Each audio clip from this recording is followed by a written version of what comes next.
എല്ലാവർക്കും നമസ്കാരം. Restart P S സിയുടെ മറ്റൊരു ക്ലാസ്സിലേക്ക് സ്വാഗതം. Kerala P S C prepare ചെയ്യുന്ന എല്ലാവരും കാത്തിരിക്കുന്ന കേരള പി എസ് സിയുടെ ഏറ്റവും ടോപ്പ് മോസ്റ്റ് ആയിട്ടുള്ള പോസ്റ്റാണ് KAS പരീക്ഷ. നമ്മളെല്ലാവരും കാത്തിരിക്കുന്ന പരീക്ഷ, എല്ലാ ഡിഗ്രി ഉദ്യോഗാർത്ഥികൾക്കും എഴുതാൻ സാധിക്കുന്ന പരീക്ഷയാണ് KAS. അപ്പോൾ KASൻ്റെ വിജ്ഞാപനം മാർച്ച് 7 ഉണ്ടാവുമെന്നുള്ളത് PSC അറിയിച്ചിരിക്കുകയാണ്. ദെൻ ജൂലൈ 14 2025 ജൂലൈ 14 2 പേപ്പറായിട്ടാണ് പ്രാഥമിക പരീക്ഷ ഉണ്ടാവുക. ദെൻ 100 മാർക്ക് വീതമുള്ള 3 പേപ്പറുകൾ അടങ്ങിയ അന്തിമ പരീക്ഷ ഉണ്ടാവും. ഡിസ്ക്രിപ്റ്റീവ് എക്സാം ആയിരിക്കും.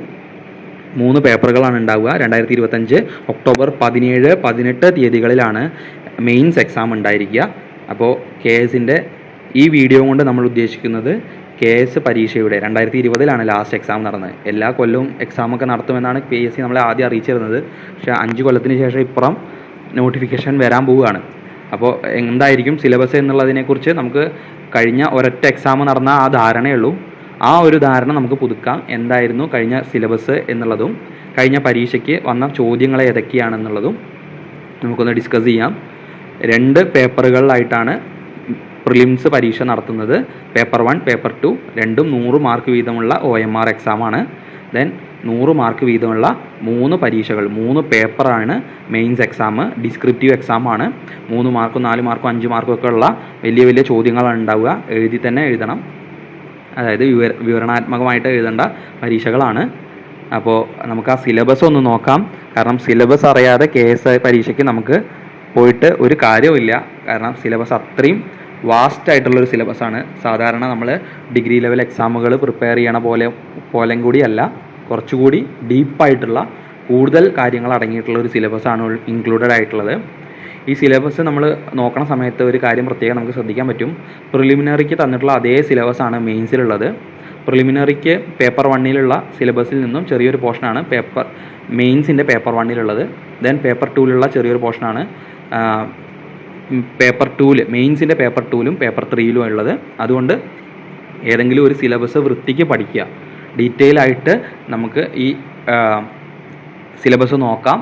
ആ സിലബസ് ഏതാണെന്നുള്ളത് നിങ്ങൾ ആദ്യം സിലബസ് കൃത്യമായിട്ട് പഠിക്കുക. ഏതൊക്കെ കാര്യങ്ങൾ നിങ്ങൾക്ക് അറിയാം, ഏതൊക്കെ എങ്ങനെയൊക്കെ പഠിക്കണം, ഏതിനൊക്കെ എത്ര സമയം കൊടുക്കണം, ഏതാ നിങ്ങൾക്ക് തീരെ അറിയാത്ത ടോപ്പിക്കുകൾ ഏതാണ് എന്നുള്ളതിനൊക്കെ തയ്യാറെടുത്തുകൊണ്ട് ടൈം ടേബിൾ തയ്യാറാക്കിക്കൊണ്ട് നോട്ടിഫിക്കേഷൻ വരണ വരെ ഇനി കാക്കാൻ സമയമില്ല. നോട്ടിഫിക്കേഷൻ വന്ന് ഈ സിലബസിൽ പഴയ സിലബസിൽ എന്തെങ്കിലുമൊക്കെ മാറ്റമുണ്ടെങ്കിൽ നമുക്കത് അപ്പോൾ കറക്റ്റ് ചെയ്യാം. ഇപ്പോൾ നമുക്ക് ഈ സിലബസ് വെച്ചിട്ട് ഫോളോ ചെയ്യാം. നമുക്ക് ആദ്യം പ്രിലിമിനറിയുടെ സിലബസ് നോക്കാം. പ്രിലിമിനറി ഞാൻ പറഞ്ഞു 2 പേപ്പറാണുള്ളത്. പേപ്പർ 1 പേപ്പർ 2 രണ്ടും 100 മാർക്കിൻ്റെ ചോദ്യങ്ങളാണ്. ഒബ്ജക്റ്റീവ് എക്സാം ആയിരിക്കും. അതിൽ പേപ്പർ 1 ജനറൽ സ്റ്റഡീസ് 1 ആണ്. അതിൽ ഹിസ്റ്ററി ആണ് A പോർഷൻ. ഹിസ്റ്ററി, ഇന്ത്യൻ ഹിസ്റ്ററിയും കേരള ഹിസ്റ്ററിയും, അതിൽ തന്നെ ancient and medieval period, then modern period, then Kerala history from 18th century. ഇത്രയുമാണ് ഹിസ്റ്ററി ഇന്ത്യ ആൻഡ് കേരള ഹിസ്റ്ററിയിലുള്ളത്. അതിലെ salient features and major landmarks of ancient and medieval India, art, culture, literature and architecture, major dynasties, their administrative system, social, religious and economic conditions, prominent movements, etc. Then modern പീരീഡിൽ നിന്നും നമ്മുടെ 18th centuryക്ക് അപ്പുറമുള്ള post independent ആയിട്ടുള്ളതും pre independent ആയിട്ടുള്ള കാര്യങ്ങളൊക്കെ included ആണ്. Then Kerala history 18th centuryക്ക് ശേഷമുള്ള കേരള ഹിസ്റ്ററിയും നമുക്ക് വരുന്നുണ്ട്. അവിടെ political parties, movements, government, landmark legislations etcetera അതൊക്കെ വരുന്നുണ്ട്. ദെൻ വേൾഡ് ഹിസ്റ്ററിയിൽ നിന്നും ഇൻഡസ്ട്രിയൽ റവല്യൂഷൻ മുതൽ മിഡ് 18th century മുതലുള്ള കാര്യങ്ങളാണ്. Industrial revolution, world war, colonisation, decolonisation, redrawal of national boundaries, globalisation, communism, capitalism, socialism and their forms and effects in their society. ഇങ്ങനത്തെ കാര്യങ്ങളൊക്കെയാണ് ഹിസ്റ്ററിയിൽ വരുന്നത്. Then cultural heritage of Kerala എന്ന ഭാഗത്തിൽ നിന്നും art forms, literature, culture, architecture, salient features of society, Kerala tribal culture, pilgrimage, tourist places, folk culture, cinema, theatre, history and revolution of Malayalam language, literature, etc. ഇത്രയും കാര്യങ്ങളാണ് cultural ഹെറിറ്റേജിൽ നിന്നും വരുന്നത്. Then അടുത്ത portion Indian constitution, public administration, political system, governance and social justice and international റിലേഷൻഷിപ്പാണ്. ഹിസ്റ്ററിയിൽ തന്നെ വരുന്നൊരു പോർഷനാണ്. ഹിസ്റ്ററിയിൽ നിന്നും ഹിസ്റ്ററിക്ക് ശേഷം വരുന്നൊരു പോർഷനാണ് നമ്മുടെ പേപ്പർ 1 ഹിസ്റ്ററി, പിന്നെ വേൾഡ് ഹിസ്റ്ററി, പിന്നെ cultural heritage of Kerala, then Indian constitution, public administration, political system, governance, social justice and international relations. ഇങ്ങനത്തെ കാര്യങ്ങളാണ് വരുന്നത്. അതിൽ മേജറായിട്ടുള്ള നമ്മുടെ LPG റിഫോംസ് ഒക്കെ വരും. Then Panchayati Raj, statutory, regulatory commissions, quasi judicial bodies, then international organisation, judiciary in India കാര്യങ്ങൾ, അങ്ങനത്തെ അമെൻമെൻറ്റുകൾ, അങ്ങനത്തെ കാര്യങ്ങളൊക്കെയാണ് അതിൽ വരുന്നത്. ദെൻ പേപ്പർ 1 വരുന്ന ഭാഗമാണ് reasoning and mental ability. Reasoning and mental എബിലിറ്റിയിലും സാധാരണ നമുക്ക് പരീക്ഷയ്ക്ക് തരാറുള്ള തരത്തിലുള്ള ഡിഗ്രി ലെവൽ എക്സാമുകൾക്കൊക്കെ വരാറുള്ള ടോപ്പിക്കുകൾ തന്നെയാണ് ഉണ്ടാവുക. അപ്പോൾ അതാണ് നമുക്ക് കുറച്ചവിടെ ആശ്വാസമായിട്ടുള്ളൊരു കാര്യം. ദെൻ ജോഗ്രഫിയും പേപ്പർ 1 ഉൾപ്പെടുന്നത്. ജോഗ്രഫിയും നമുക്ക് സാധാരണ പരീക്ഷകളിലൊക്കെ കണ്ടുവരുന്ന സെയിം സിലബസ് ആണ്. General geography, solar system, motion of earth, conception, time, season, international structure of earth etcetera. Then atmosphere കാര്യങ്ങളൊക്കെ വരുന്നുണ്ട്. Then physical, social, economic, geography of world, India and Kerala. Then geophysical phenomena like earthquake, tsunami, volcano, cyclone, flood, landslides. അപ്പോൾ ഇത്രയാണ് geography പാർട്ടിൽ വരുന്നത്. അപ്പോൾ നമ്മുടെ paper 1 വരുന്ന കാര്യങ്ങൾ ഇത്രയാണ്. ഹിസ്റ്ററിയിൽ തന്നെ ancient, medieval, then modern period history, Kerala history തുടങ്ങിയ ഭാഗവും.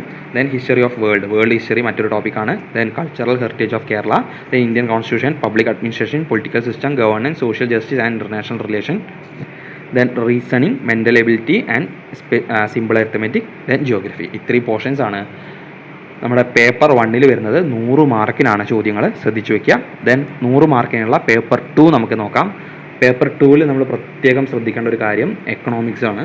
എക്കണോമിക്സിൻ്റെ ഇത്രയും വാസ്റ്റ് ആയിട്ടുള്ള സിലബസ് നിങ്ങൾ മറ്റൊരു പരീക്ഷയ്ക്കും കണ്ടിട്ടുണ്ടാവില്ല. അത്ര വലിയൊരു സിലബസ് ആണ് എക്കോണമി ആൻഡ് പ്ലാനിങ് എന്ന പോർഷനിൽ തന്നിട്ടുള്ളത്.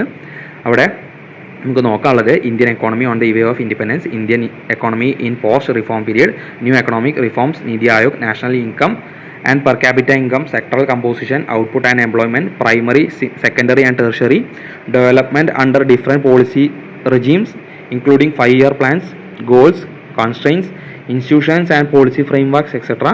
Then agriculture sector, land reforms in Kerala, technological changes in agriculture, major crops, cropping pattern etc. Green revolution policies, public distribution, sustainable agriculture അങ്ങനത്തെ കാര്യങ്ങളൊക്കെയാണ് വരുന്നത്.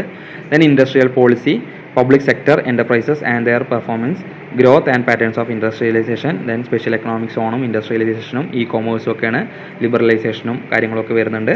then infrastructure in Indian economy, meaning and importance of infrastructure, water supply, sanitation, energy and power, science and technology തുടങ്ങിയ ഭാഗങ്ങൾ. then trends and pattern in structure of population over time, growth and rate, general, rural, urban migration, literacy rate, regional structure and trends of poverty and inequality, unemployment trends, success structure and national rural employment policies etc. then Indian public finance, അവിടെ banking സെക്ടറും non banking സെക്ടറും GST കാര്യങ്ങളൊക്കെ വരും.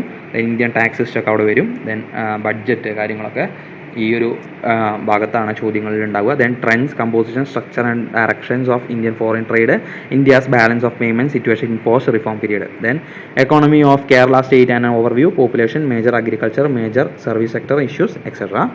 Then വളരെ important ആയിട്ടുള്ള ഒരു ടോപ്പിക്കാണ് Kerala model development. Kerala model ഡെവലപ്മെൻറ്റിൽ land reforms, social security, devolution of powers, decentralisation, centralised planning, housing, tourism, woman empowerment, social welfare schemes, disaster management, role and function of Kerala planning board, achievements of Kerala in health and education sector, policies, programmes, initiatives and impacts. ഇത്രയും കാര്യങ്ങളാണ് economy and planning എന്ന ഭാഗത്ത് നിന്ന് വരുന്നത്.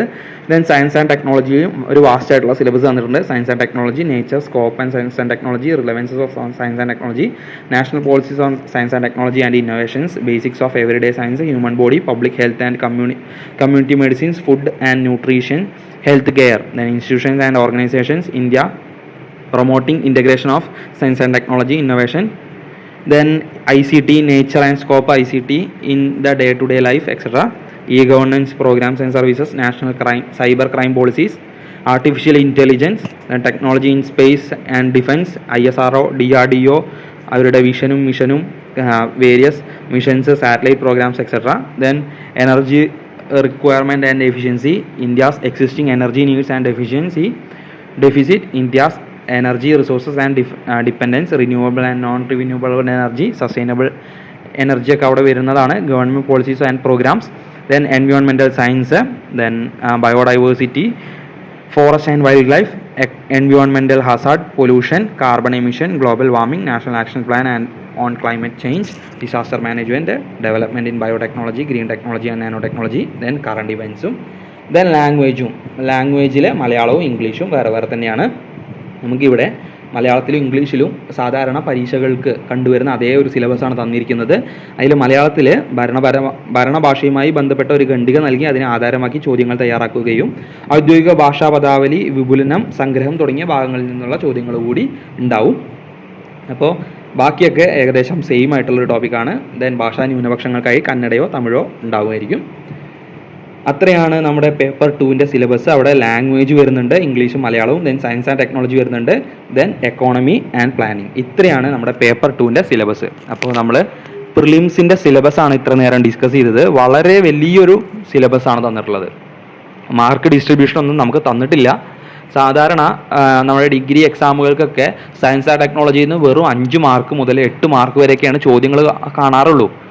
Current affair ഉൾപ്പെടുത്തിയിട്ടടക്കം ഒരു 8 ചോദ്യമോ 10 ചോദ്യമൊക്കെ maximum കാണാറുള്ളൂ. നേരെ മറിച്ച് ഇവിടെ സയൻസ് ആൻഡ് ടെക്നോളജി എന്ന് പറയുന്നത് ഒരു പേപ്പറിൽ ഒരു ഭാഗമായിട്ട് ഉൾപ്പെടുത്തിയിട്ടുണ്ട്. അപ്പോൾ നമുക്കൊരു 25 മുതൽ 50 ചോദ്യം വരെ സയൻസ് ആൻഡ് ടെക്നോളജിയിൽ നിന്ന് മാത്രം കിട്ടാൻ സാധ്യതയുണ്ട്. മാത്രമല്ല ഇതേ സിലബസാണ്, ഇതേ ഹിസ്റ്ററി, ഇതേ ജിയോഗ്രഫി, ഇതേ എക്കണോമിക്സ്, ഇതേ പ്ലാനിങ്, ഇതേ കോൺസ്റ്റിറ്റ്യൂഷൻ, ഇതന്നെയാണ് നമ്മൾ മെയിൻസിലും കാണാൻ പോകുന്നത്. മെയിൻസിൻ്റെ സിലബസ് കൂടി നമുക്കൊന്ന് നോക്കാം. അതുകൊണ്ട് സെയിം ആണ് എന്നുള്ള കാര്യം കൊണ്ട് തന്നെ വളരെ ഇമ്പോർട്ടൻ്റ് ആയിട്ട് പഠിക്കുക. നമ്മൾ മെയിൻസിൻ്റെ സിലബസും പ്രിലിംസിൻ്റെ സിലബസും നിങ്ങൾ ആദ്യം ഒന്ന് കമ്പയർ ചെയ്യുക. അതിനുശേഷം ഈ മെയിൻസിൻ്റെ സിലബസിനനുസരിച്ച് നിങ്ങളുടെ ഒരു ടൈം ടേബിൾ സെറ്റ് ചെയ്യുക. പേപ്പർ 1 ഒരു ദിവസം, പേപ്പർ 2 ഒരു ദിവസം, പേപ്പർ 3 ഒരു ദിവസം, അല്ലെങ്കിൽ ഓരോ മണിക്കൂർ ഓരോ പേപ്പറിന് വീതം സ്പെൻഡ് ചെയ്യുക ഓരോ ദിവസവും. വളരെ കുറച്ച് സമയം, ജൂണിൽ പരീക്ഷ എന്ന് പറഞ്ഞാൽ നമുക്കൊരു 5 മാസം കൂടി അടുപ്പിച്ച് കിട്ടില്ല. മെയിൻ എക്സാം നമ്മുടെ ഒക്ടോബർ ആകുമ്പോഴേക്കാവും. അപ്പോൾ നമുക്ക് നമുക്ക് പ്രിപ്പയർ ചെയ്യാൻ ഒരു 8 മാസമാണ് മാക്സിമം കിട്ടുക. അതുകൊണ്ട് ആ 8 മാസത്തിൻ്റെ ഉള്ളിൽ നമ്മുടെ പ്രിപ്പറേഷൻ കൃത്യമായിരിക്കണം. നമ്മൾ മറ്റ് PSC എക്സാമുകൾക്ക് പഠിക്കണ പോലെയല്ല, വളരെ ഡീപ്പായിട്ടുള്ള നോളജ് നമുക്ക് ആവശ്യമാണ്. കാരണം വിവരണാത്മക പരീക്ഷയൊക്കെ ഉണ്ട്, എഴുതി തന്നെ നമ്മൾ എത്തിക്കണം. 3 മാർക്കും 5 മാർക്കും 10 മാർക്കിനും വരെ എഴുതാനുണ്ടാവും. അതുകൊണ്ട് കാര്യങ്ങൾ ഡീറ്റെയിൽ ആയിട്ട് അറിയുക. വെറും ചോദ്യോത്തരം മാത്രം പഠിച്ചുകൊണ്ട് പോയതുകൊണ്ട് കാര്യമില്ല. നമ്മുടെ മെയിൻസിൻ്റെ ചോദ്യപേപ്പർ കൂടി നോക്കാം. ഞാൻ പറഞ്ഞു 3 പേപ്പറുകളിലായിട്ടാണ് പരീക്ഷ ഉണ്ടാവുക. അതിൽ പേപ്പർ 1, പേപ്പർ 2, പേപ്പർ 3 3 പേപ്പറിനും 2 മണിക്കൂറാണ് സമയം. 100 മാർക്കിന് എഴുതാൻ 2 മണിക്കൂറാണ് സമയമുള്ളൂ. വെറും 2 മണിക്കൂറാണ് സമയം. ആ കാര്യം പ്രത്യേകം ശ്രദ്ധിക്കുക. വലിച്ചു വാരി എഴുതുക എന്നുള്ളതല്ല, നമ്മുടെ പോയിന്റുകൾ കൃത്യമാവുക എന്നുള്ളതാണ്. എത്ര മാർക്കിനാണോ ചോദ്യം തന്നിട്ടുള്ളത്, ഇപ്പോൾ 3 മാർക്കിൻ്റെ ഒരു ചോദ്യമാണെങ്കിൽ ആ 3 മാർക്കിനെ സാധൂകരിക്കാൻ വേണ്ടതും ആ ചോദ്യത്തിന് സാധൂകരിക്കുന്ന തരത്തിലുള്ള ഉത്തരവും അത്രയാണ് വേണ്ടത്. ആ 3 മാർക്കിന് നമ്മൾ ഒരു പേജ് മുഴുവൻ എഴുതാനിരുന്നാൽ പിന്നെ അത് എഴുതാൻ മാത്രമേ നേരം ഉണ്ടാവൂ. നമ്മുടെ 2 മണിക്കൂറിന് ബാക്കി ചോദ്യങ്ങൾ എഴുതിയെത്തില്ല. മുൻ വർഷ ചോദ്യ പേപ്പറുകൾ നമ്മളിപ്പോൾ ഈ വീഡിയോൻ്റെ ലാസ്റ്റായിട്ട് നമ്മൾ ഡിസ്കസ് ചെയ്യും. 20 മുതൽ 26 ചോദ്യങ്ങൾ വരെയൊക്കെ ഒരു പേപ്പറിൽ തന്നെ വരും. 26 ചോദ്യമൊക്കെ എഴുതി കഴിയുമ്പോഴേക്കും ഒരു ചോദ്യം മാത്രം എഴുതിയിരുന്നു കഴിഞ്ഞാൽ എന്താകും അവസ്ഥ എന്ന് നിങ്ങൾക്കൊക്കെ അറിയാം. അതുകൊണ്ട് എഴുതി തന്നെ പ്രിപ്പയർ ചെയ്യുക. ഇനി മുതലുള്ള ദിവസങ്ങളിൽ ഒരു ദിവസം ഏതെങ്കിലും ഒരു ചോദ്യം, 1 or 2 ചോദ്യങ്ങൾ എടുക്കുക, ഒരു ടോപ്പിക്ക് എടുക്കുക, ആ ടോപ്പിക്കിൽ നിന്നും കുറച്ചൊന്ന് എഴുതി പഠിക്കുക. കാരണം നമ്മൾ കുറച്ചായിട്ട് പരീക്ഷ മാറ്റി നിർത്തിയിട്ടായിരിക്കും നമ്മൾ വന്നിട്ടുണ്ടാവുക. സിവിൽ സർവീസൊക്കെ പ്രിപ്പയർ ചെയ്തുകൊണ്ടിരിക്കുന്ന ആൾക്കാരെ സംബന്ധിച്ച് അവർ എഴുതി പഠിച്ചിട്ടുണ്ടാവും.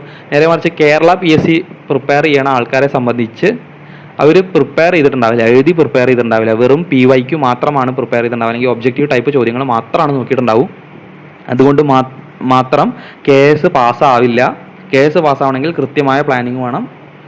നമുക്ക് പേപ്പറിലെ മറ്റ് സിലബസ് കൂടി നോക്കാം. പേപ്പർ 1 സിലബസിൽ ഹിസ്റ്ററി ആണുള്ളത്. History, cultural heritages of Kerala, then Kerala history, modern history, ancient and medieval history, history of world, ഇത്രയാണുള്ളത്. സിംപ്ലി പറഞ്ഞാൽ ഹിസ്റ്ററി. അവിടെ Indian history, modern Indian history, Kerala history, അതിൽ തന്നെ ancient, medieval, modern, then Kerala cultural ഹെറിറ്റേജും വേൾഡ് ഹിസ്റ്ററിയിലെ 18ാം നൂറ്റാണ്ടിന് ശേഷമുള്ള കാര്യങ്ങളും ആണ് ഉൾപ്പെടുത്തിയിട്ടുള്ളത്. 100 മാർക്കിൻ്റെ ചോദ്യങ്ങൾ ഹിസ്റ്ററിയിൽ നിന്നാണ്. നമ്മൾ പേപ്പർ 1 പ്രിലിമിനറിയുടെ പേപ്പർ 1 നോക്കിയപ്പോൾ ഏകദേശം അവിടുത്തെ പകുതിയിലധികം ടോപ്പിക്കും ഹിസ്റ്ററി തന്നെയാണ്. അപ്പോൾ അവിടെ നമുക്കൊരു 50 മാർക്കിലധികവും ഇവിടെ നമുക്കൊരു 100 മാർക്കും ഹിസ്റ്ററിയിൽ നിന്ന് കിട്ടും. ഹിസ്റ്ററി എത്രത്തോളം ഇമ്പോർട്ടൻ്റ് ആണ്. ഹിസ്റ്ററി ചരിത്രം പഠിക്കാത്ത ആൾക്കാരാണെങ്കിൽ ചരിത്രം പഠിച്ച് തുടങ്ങിക്കോളുക. ചരിത്രം വളരെ പ്രധാനമാണ്. ദെൻ പേപ്പർ 2 100 മാർക്കിനാണ്, 2 മണിക്കൂറാണ് പരീക്ഷ.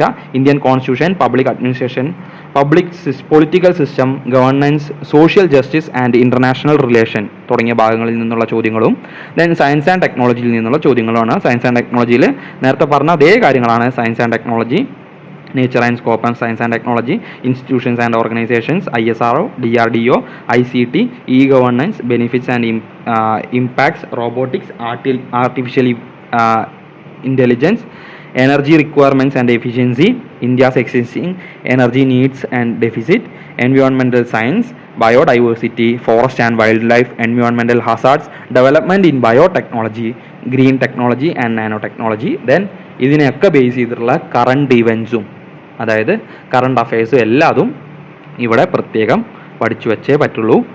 വളരെ വാസ്റ്റ് ആയിട്ടുള്ളൊരു സിലബസാണ് പേപ്പർ 2. പേപ്പർ 2-ൽ സയൻസ് ആൻഡ് ടെക്നോളജിയും ഇന്ത്യൻ കോൺസ്റ്റിറ്റ്യൂഷനും കറണ്ട് ഇഷ്യൂസുമാണ് പ്രധാനമായിട്ട് നമുക്ക് പറയാനുള്ളത്. ദെൻ ജനറൽ സ്റ്റഡീസ് പേപ്പർ 3, മൂന്നാമത്തെ പേപ്പറിൽ 100 മാർക്കും 2 മണിക്കൂറും. അവിടെ പ്രധാനമായിട്ടും വരുന്നത് എക്കോണമി ആൻഡ് പ്ലാനിംഗ് ആണ്. ഞാൻ പറഞ്ഞു പ്രിലിംസ് പറയുന്ന സമയത്ത് തന്നെ ഞാൻ പറഞ്ഞു പ്രിലിംസിൻ്റെ സിലബസ് തന്നെ വളരെ വാസ്റ്റ് ആയിട്ടുള്ള ഒരു എക്കണോമിക് സിലബസ് ആണ്. അതേ സിലബസ് തന്നെയാണ്, കോപ്പി പേസ്റ്റ് ആണ് മെയിൻസിൻ്റെ സിലബസും. അതുകൊണ്ട് പ്രിലിംസിനായിട്ട് നമ്മൾ ചോദ്യോത്തരങ്ങളായിട്ട് മാത്രം പഠിക്കാതിരിക്കുക, അതാണ് പ്രത്യേകം എനിക്ക് പറയാനുള്ളത്. മെയിൻസിന് വേണ്ടി നിങ്ങൾ തയ്യാറായിരിക്കുക, മെയിൻസിന് വേണ്ടി തയ്യാറായി തുടങ്ങിക്കോളുക. അത് പ്രിലിംസ് പാസ്സായില്ല എന്നൊന്നും നോക്കണ്ട. ഇപ്പോൾ മുതൽ മെയിൻസിന് പ്രിപ്പയർ ചെയ്ത് തുടങ്ങിക്കൂടാ. മെയിൻസിന് വേണ്ടി നമ്മൾ പ്രിപ്പയർ ചെയ്ത് തുടങ്ങുക. ഓരോ ജനറൽ സ്റ്റഡീസിൻ്റെ ഓരോ പേപ്പറിനും, പേപ്പർ 1, പേപ്പർ 2, പേപ്പർ 3, ഓരോ പേപ്പറിനും പ്രത്യേകം സമയം മാറ്റി വെച്ചുകൊണ്ട് പ്രിപ്പയർ ചെയ്ത് തുടങ്ങിക്കൂടാ. ദെൻ പേപ്പർ 3-ൽ വരുന്നത് എക്കോണമി ആൻഡ് പ്ലാനിംഗ് ആണ്. അവിടെ Indian economy, primary, secondary and tertiary sectors, 5 year plans, then Niti Aayog, national income and per capital income തുടങ്ങിയ ഭാഗങ്ങൾ, agriculture sector, then irrigation, pricing of agriculture system, green revolution കാര്യങ്ങൾ, public distribution system തുടങ്ങിയ കാര്യങ്ങളൊക്കെ വരും. Then industrial policy, industrialisation, smart scale sector, special economic zone and industrialisation etcetera, e commerce, infrastructure in Indian economy, then rural and urban infrastructure, ports, roads, airports, railways, telecommunications, dams, inland waters, social impacts assessment etc. Then trends and patterns in structure and population over time, growth rate, gender, rural and urban migration, then literacy, regional structure, then indexes, human developmental index, human poverty index, physical quantity of life index, gender developmental index, national happiness index etc. Then Indian public finance, debt, deficiency, subsidies, GSTs, Indian banking and non-banking sector, financial institutions അങ്ങനത്തെ കാര്യങ്ങളൊക്കെ വരും. And trends and compositions, structure and directions, and India's foreign trade, India's balance of payment situation in post-reform period, economy of Kerala state, an overview, population, major agriculture, IT sector, Pravasi and foreign remittances etc. Then Kerala model development വളരെ important ആയിട്ടുള്ള ഭാഗമാണ് ഈ Kerala model development. കാരണം നമ്മൾ എഴുതാൻ പോകുന്നത് KS എക്സാമാണ്, Kerala administrative സർവീസാണ് നമ്മൾ എഴുതാൻ പോകുന്നത്. അതുകൊണ്ട് കേരളത്തിൻ്റെ മോഡൽ, നമ്മൾ കേരള മോഡൽ എന്ന് നമ്മൾ പറയുന്ന കേരള മോഡൽ നമ്മൾ പഠിച്ചേ പറ്റുള്ളൂ. Land reforms, social security, devolution of powers, decentralisation, centralised planning, housing, tourism, woman empowerment, social welfare schemes, disaster management, role and functions of Kerala planning board, achievements of Kerala in health and education sector, policies, programmes, initiatives and impacts തുടങ്ങിയ ഭാഗങ്ങൾ. Then last portion ജിയോഗ്രഫിയാണ്. Geography same syllabus ആണ്. നമ്മുടെ സാധാരണ എക്സാമുകളിലൊക്കെ കണ്ടുവരുന്ന degree level പ്രിലിംസിലോ മെയിൻസിലോ ഒക്കെ കണ്ടുവരുന്ന അതേ ജിയോഗ്രഫി തന്നെയാണ് ഇവിടെ.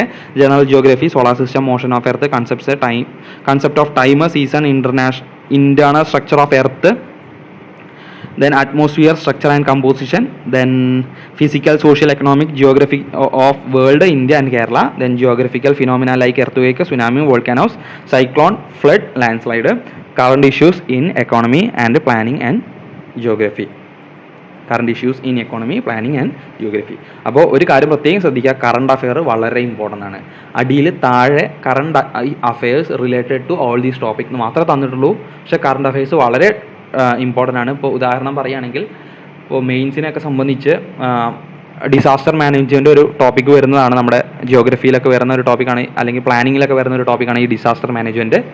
അവിടെ ചോദിക്കാം നമുക്ക് ഇപ്പോൾ ഉണ്ടായ വെള്ളപ്പൊക്കം, ഭൂകമ്പം തുടങ്ങിയ കാര്യങ്ങളിൽ നിന്നൊക്കെ കറണ്ടായിട്ടുള്ള കാര്യങ്ങളിൽ നിന്നുള്ള ചോദ്യങ്ങൾ എവിടെയാണ് ഇപ്പോൾ നടന്നത്, അല്ലെങ്കിൽ എന്തുകൊണ്ടാണ് ഈ ഏരിയ കൂടുതലായിട്ടും വെള്ളപ്പൊക്കത്തിന് കാരണമാവുന്നത്, അല്ലെങ്കിൽ ഹിമാലയ റീജിയൺസിൽ വെസ്റ്റേൺ ഗട്ട്സിനെ കാട്ടിലും എന്തുണ്ട് വെള്ളപ്പൊക്കമുണ്ട്, അല്ലെങ്കിൽ മണ്ണൊലിപ്പ് കൂടുതലായിട്ടുണ്ട്, അതിന് കാരണം എന്ത്, ഇങ്ങനത്തെ തരത്തിലുള്ള ഡീപ്പായിട്ടുള്ള ചോദ്യങ്ങളാണ് ഉണ്ടാവാൻ സാധ്യത. അതുകൊണ്ട് തന്നെ വളരെ ഡീപ്പായിട്ടുള്ളൊരു പഠനം ആവശ്യമാണ്. സിലബസ് നിങ്ങൾ കൃത്യമായിട്ട് പഠിക്കുക. മെയിൻസിൻ്റെ സിലബസ് കൃത്യമായിട്ട് പഠിക്കുക. മെയിൻസിൻ്റെ സിലബസ് തന്നെയാണ് പ്രിലിംസിൻ്റെ സിലബസ്. അവിടെ വ്യത്യാസം ഇംഗ്ലീഷ്, മലയാളം, റീസണിങ് അഥവാ മാത്സ്, ഇത്രയും സാധനം മെയിൻസിലില്ല. മെയിൻസിൽ ഉള്ളത് ഹിസ്റ്ററി, ജിയോഗ്രഫി, പ്ലാനിങ്, അതുപോലെ തന്നെ ഇന്ത്യൻ കോൺസ്റ്റിറ്റ്യൂഷൻ തുടങ്ങിയ കാര്യങ്ങളിൽ നിന്നാണ്, സയൻസ് ആൻഡ് ടെക്നോളജി തുടങ്ങിയ ഭാഗങ്ങളിൽ നിന്നാണ് നമ്മുടെ മെയിൻസിൻ്റെ സിലബസ് ഉള്ളൂ. അതേ സാധനം നമുക്ക് പ്രിലിംസിനും ഉണ്ട്. പ്രിലിംസിന് 200 മാർക്കും മെയിൻസിന് 300 മാർക്കുമാണ്. മൊത്തം 500 മാർക്കാണ് നമുക്ക്. ആ 500 മാർക്കിൽ ഏറ്റവും കൂടുതൽ ചോദ്യം വരുന്ന ഭാഗം ഹിസ്റ്ററിയാണ്. ഒരു സംശയവും വേണ്ട കാര്യത്തിൽ ഹിസ്റ്ററി. ദെൻ അതിനുശേഷം നമുക്ക് എക്കണോമിക്സ് പറയാം. ദെൻ അതിനുശേഷം നമുക്ക് സയൻസ് ആൻഡ് ടെക്നോളജി പറയാം. അതിനുശേഷം ജിയോഗ്രഫിയും, അതിനുശേഷം കറണ്ട് അഫയേഴ്സും നമുക്ക് പറയാം. ദെൻ ഇന്ത്യൻ കോൺസ്റ്റിറ്റ്യൂഷനും പറയാം. അപ്പോൾ ആ ഒരു പാറ്റേണിൽ തന്നെ പഠിച്ചു പോവുക. കൂടുതൽ സമയം ഹിസ്റ്ററിക്ക് ചിലവാക്കുക എന്ന് തന്നെയാണ് എനിക്ക് പറയാനുള്ളത്. ഇനി നിങ്ങൾക്ക് ഹിസ്റ്ററിയിൽ നിങ്ങൾ കുറച്ചുകൂടി അറിയാവുന്ന ആൾക്കാരാണെങ്കിൽ മറ്റ് സബ്ജക്റ്റുകൾ അല്ലെങ്കിൽ ജിയോഗ്രഫി പോലെയുള്ള വിഷയങ്ങൾ കൂടുതൽ സമയം കണ്ടെത്തി പഠിക്കാൻ ശ്രമിക്കുക. ഇത്രയാണ് നമ്മുടെ ഈ KS സിലബസുമായിട്ട് ബന്ധപ്പെട്ട് നമുക്ക് പറയാനുള്ളത്. നമ്മൾ പ്രിലിംസിൻ്റെ സിലബസും മെയിൻസിൻ്റെ സിലബസും നമ്മൾ ഡിസ്കസ് ചെയ്തു. ഈ വീഡിയോ കൊണ്ട് ഉദ്ദേശിക്കുന്നത് നിങ്ങൾക്ക് KS പരീക്ഷയെക്കുറിച്ചുള്ള ഒരു ഓവർവ്യൂ തരിക എന്നുള്ളതാണ്. ആ ഓവർവ്യൂ നിങ്ങൾക്ക് കിട്ടണമെങ്കിൽ നമ്മുടെ എക്സാമിൻ്റെ കഴിഞ്ഞ എക്സാമിൻ്റെ, കാരണം നമ്മുടെ മുമ്പിൽ 2020 നടന്ന എക്സാം മാത്രമേ ഉള്ളൂ. ആ എക്സാമിന് നടന്ന ചോദ്യ പേപ്പർ കൂടി ഡിസ്കസ് ചെയ്താലേ ഇത് കംപ്ലീറ്റ് ആവുള്ളൂ. അതുകൊണ്ട് ചോദ്യ പേപ്പർ കൂടി നമുക്ക് ഡിസ്കസ് ചെയ്യണം. അത് മറ്റൊരു വീഡിയോയിൽ ചെയ്യാം. നമ്മൾ പ്രിലിംസിൻ്റെ ചോദ്യ പേപ്പറും, പ്രിലിംസിൻ്റെ പേപ്പർ 1ഉം പേപ്പർ 2ഉം അതും അതിൻ്റെ ചോദ്യ പേപ്പറും അതിൻ്റെ ഉത്തരങ്ങളും, ദെൻ മെയിൻസിൻ്റെ പേപ്പർ 1, പേപ്പർ 2, പേപ്പർ 3 3 പേപ്പറിലെയും ചോദ്യങ്ങളും നമ്മൾ ഡിസ്കസ് ചെയ്യും. അത് തൊട്ടടുത്ത വീഡിയോ തന്നെ നിങ്ങളൊപ്പം ഷെയർ ചെയ്യാം. ഇത്രയാണ് ഇന്നത്തെ ഈ വീഡിയോയിൽ ഉൾപ്പെടുത്തിയിട്ടുള്ളത്. KSൻ്റെ പരീക്ഷ ജൂൺ മാസത്തിലുണ്ടാവും. പ്രിലിംസ് ഒക്ടോബർ മാസത്തിൽ നമ്മുടെ മെയിൻസ് ഉണ്ടാവും. അതിന് സിലബസ് അറിഞ്ഞ് പഠിക്കുക. ഇപ്പം തന്നെ അറിഞ്ഞ് പഠിക്കുക. മാർച്ച് 7-ന് നമ്മുടെ നോട്ടിഫിക്കേഷൻ വരും. അപ്പോൾ സിലബസിൽ എന്തെങ്കിലും മാറ്റമുണ്ടെങ്കിൽ നമുക്കത് അപ്ഡേറ്റ് ചെയ്യാം. അതിനനുസരിച്ച് മാറ്റി പഠിക്കാം. പക്ഷേ ഇപ്പോൾ നിങ്ങൾ ഈ പാറ്റേൺ വെച്ചിട്ട് പഠിച്ചു പോവുക. എല്ലാവർക്കും KS എഴുതി ക്ലിയർ ചെയ്യാൻ സാധിക്കട്ടെ എന്ന് ആശംസിക്കുന്നു. നിങ്ങളുടെ പഠിത്തം കൃത്യമായിരിക്കട്ടെ. നമുക്ക് മറ്റൊരു ക്ലാസ്സുമായിട്ട് അല്ലെങ്കിൽ KSൻ്റെ തന്നെ ഈ ക്വസ്റ്റ്യൻ പേപ്പർ ഡിസ്കഷനുമായിട്ട് അടുത്തൊരു വീഡിയോയിൽ വരാം. Thank you.